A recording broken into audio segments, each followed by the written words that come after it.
రాష్ట్రంలో ఉండాలన్నా వద్దా కూడా అర్థం కానటువంటి పరిస్థితుల్లో మేము ఉన్నాం. ఎవరిని లెక్క చేయం. మేము సహాయం అయితే చేస్తాం, వ్యతిరేకమైన అట్లే చేస్తాం. ఇప్పటిదాకా మీకు సాయం చేద్దామనే ఆలోచనతోనే మేము ఉన్నాం. మేము వ్యతిరేకం కాదు. కానీ ఈ రకమైన పరిస్థితుల్లో నాకు మీరు నా జనానికి మీరు మేలు చేసే పరిస్థితి కనబడతలేదు. మాదిగోళ్ళ మీటింగ్ పెడతానికి ఏం పుట్టింది? మాదిగోళ్ళ మీటింగ్ పెట్టండి. మేము కోరిన ఈ కోరికలలో ఏది చేయలేరో చేయలేనిదేదో చెప్పండి.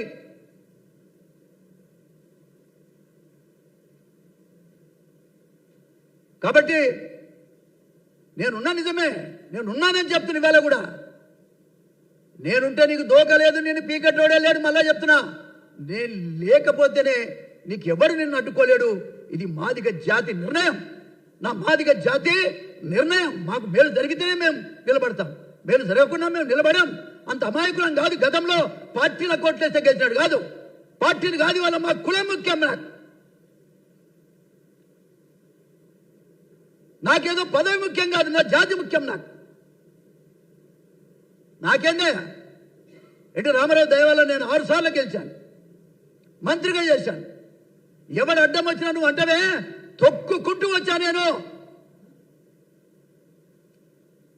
ఎవరిని బచాను కాదు, 6 సార్లు గెలిచింది కూడా. కాబట్టి నేను ఒకటే రిక్వెస్ట్ చేస్తున్నా ముఖ్యమంత్రిగా, ఎస్ నీ బాధ నాకు అర్థమైంది, నీ బాధ నాకు అర్థమైంది. ఒక సోదరుడిగా అందరం కూడా కలిసే పనిచేసినటువంటి వ్యక్తులంగా నేను తెలియజేస్తా ఉన్నా. అర్థం చేసుకో. సమర్థులను బట్టి అసమర్థులను బట్టి పెట్టుకొని తిరుగుతావు. నాకు అర్థం కాదు. అవినీతి పనులను బట్టి పెట్టుకొని తిరుగుతావా? ఎంతకాలం నీ పార్టీ ఉంటుంది? అట్లా అనుకుంటే పార్టీని, కాంగ్రెస్ పార్టీ ఎట్లా ఉండగలుగుతుంది? నాకు ఆ బాధ ఉంది. నేను కాంగ్రెస్ పార్టీలో ఉన్నా కాబట్టి నాకు ఆ బాధ ఉంది. పార్టీని బతికించుకోవాలి.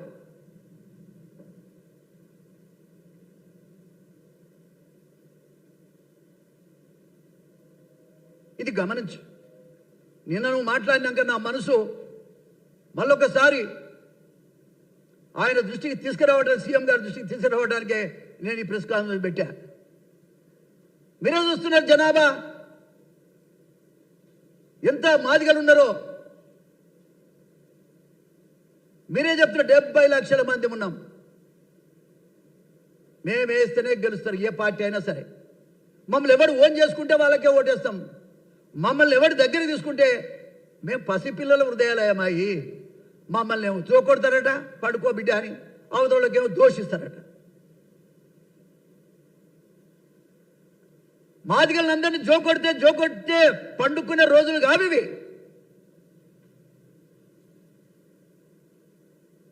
జోకొడితే పండుకునే రోజులు కావు. అయిపోయింది. మా కళ్ళు కప్పి మాకున్నటువంటి బలహీనతని అడ్డం పెట్టుకొని ఇంతకాలం బతికారు. రాబోయే కాలంలో అట్లా జరగదు. నా ప్రాణం పోయినా జరగనియదు. చిన్న విషయాలు మా కోసం చేయలేరా? ఇవాళ రేపో చావటానికి సిద్ధంగా ఉన్నారయ్యా వాళ్ళు. అమరవీరుల తల్లిదండ్రులు, ఆ సురేందర్, అమరేందర్ మా వాళ్ళంతా 5గురికి 5 ఉద్యోగాలు ఇవ్వలేరా? 5 కోట్లు ఇవ్వలేరా? ఎందుకు ఇవ్వలేకపోతున్నా? ఎవరు అడ్డం పడుతున్నా నేను అడుగుతున్నా.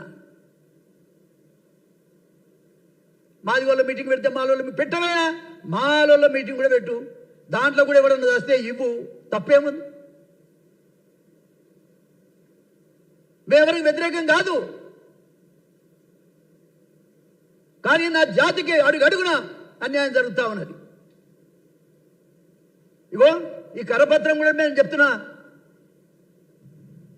వర్గీకరణ కళను సాకారం చేసిన ముఖ్యమంత్రి యనమల రేవంత్ రెడ్డి గారికి మాదిగ మహాశక్తి హృదయపూర్వక ధన్యవాదాలు తెలియదు. మేము నియత చెప్పడం కాదు, దేని దానికే. అయినా మీరు తొక్కినా, మీరు చంపినా, మీరు ఏమి ఇవ్వకపోయినా బానిసల్లాగా బతకడానికి మాత్రం మాదిగలు ఇవ్వాల సిద్ధంగా లేరు. నా మాదిగ ప్రజలరా, నేను చెప్తున్నా, మనమంతా ఏకం కావాలి. సంగతి ఎంతో చూడాలి.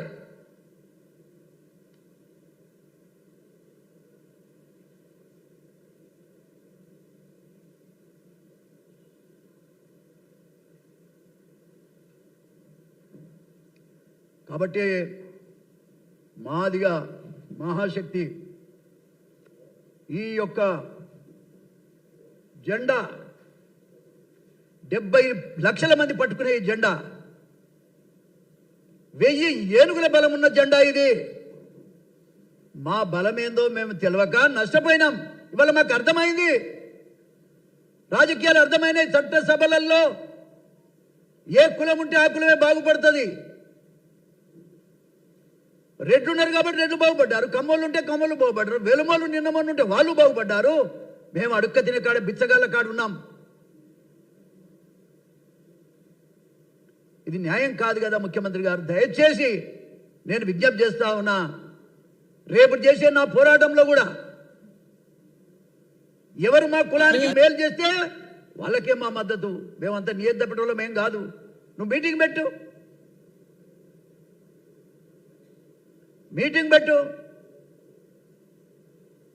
మీటింగ్ పెట్టి సమస్యలన్నీ కూడా పరిష్కారం చేయాల్సినటువంటి అవసరం ఉంది. ప్రజాబలం కావాలనుకుంటే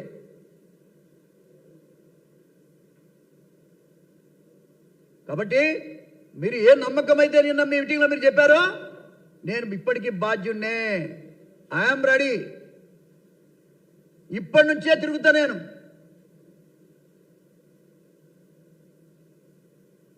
అరే నిన్ను స్ట్రెంథెన్ చేద్దామని మేమనుకుంటే మమ్మల్ని పిచ్చగాలం చేసే ప్రయత్నం చేస్తున్నావు. ఇవి ఎవరు చెప్తున్నారు నీ కుట్ర? దీని వెనకాల ఎవరున్నారు? ఎవరు నిన్ను చేయనిస్తలేరో మాకు చెప్పు.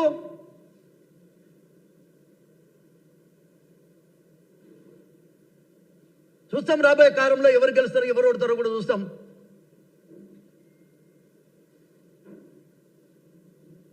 కాబట్టి ముఖ్యమంత్రి గారి మీద మాకు ఎలాంటి కోపం లేదు,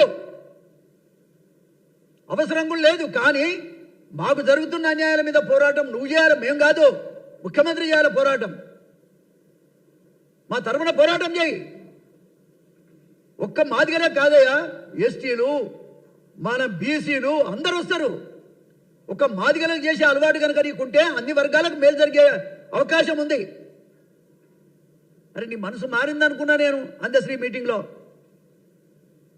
నువ్వు మారిన మనిషి అనుకున్నానయ్యా, కానీ మా మీటింగే పెడుతుంది భయపడుతున్నావు. నువ్వు మా మీటింగ్ పెడుతుంది భయపడుతున్నావు. ఎవడు అడ్డం పడుతుండని నేను అడుగుతున్నా.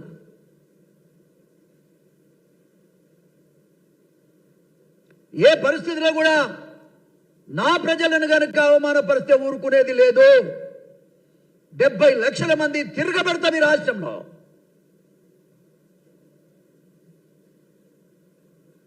మాదిగ శక్తి అంటే ఏందో చూపిస్తాం. మేమెవరి మీద అన్యాయంగా చేయాల్సిన అవసరం మాకు లేదు. మాకు జరిగే అన్యాయాల మీద పోరాటం చేయకుండా ఉన్నందుకే చూడండి, 3 పార్లమెంట్ సీట్లు మాకు ఇవ్వకపోయినా మా వాళ్ళు నోరెత్తలే. అసెంబ్లీ సీట్లు మాకు లేకపోయినా మా జాతి నోరెత్తలే. ఎంత అమాయకులు చూడండి. కౌన్సిల్లో మాకు లేకపోయినా నోరెత్తలే. ఏమి లేకపోయినా నోరెత్తలేదయా. మూగజీవులం మేము. ఇప్పటికైనా అర్థం చేసుకోండి, మా బాధను అర్థం చేసుకోండి. మోత్కుపల్లి నరసింహులు 6 సార్లు గెలిచిండే. ఎవడు అడ్డం వచ్చినా గెలిచినా నేను. ఎవడన్నా ఆపగలిగాడా? రేవంత్ రెడ్డి తెలియదా నా సంగతి? నాకేమి ఇయ్యకయా, నా జాతికి చెయ్యి. ఎవడు అడిగేటోళ్ళు లేడని నా జాతికి అన్యాయం జరుగుతూ ఉంది. కాబట్టి ఇక ముందు అడిగేటోడు మోత్కుపల్లి నరసింహులు. ఇది గమనించుకోవాలి. నేను దేనికి లొంగేటోని కాదు పద్ధతి లేకుండా. కానీ ఇవాళ ఈ మాదిగ మహాశక్తి పేరు మీద నా జాతి అంతా ఏకం కావాలని నా మాదిగలకు, నా తల్లులకు, నా తండ్రులకు, నా బిడ్డలకు, మా అన్నలందరికీ నేను విజ్ఞప్తి చేస్తున్నా. రండి బిడ్డ, ఇంకెంతకాలం మీరు ఎవరికి భయపడకండి. ఏదన్నా విషయం వస్తే ఫస్ట్ చచ్చేది నేనే చేస్తాను. రండి మీరు.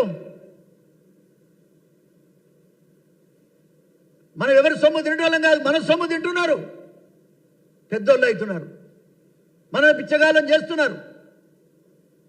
ఇది గమనించమని నా జాతికి విజ్ఞప్తి చేస్తున్నా, నా బిడ్డలకు విజ్ఞప్తి చేస్తున్నా, నా యువ నాయకులకు నేను విజ్ఞప్తి చేస్తున్నా. మనం నాయకులం కావాలి. 19 సీట్లు మనం గెలవాలి. ఇప్పుడు డిలిమిటేషన్లో 1 2 పెరుగుతూ ఉంటాయి.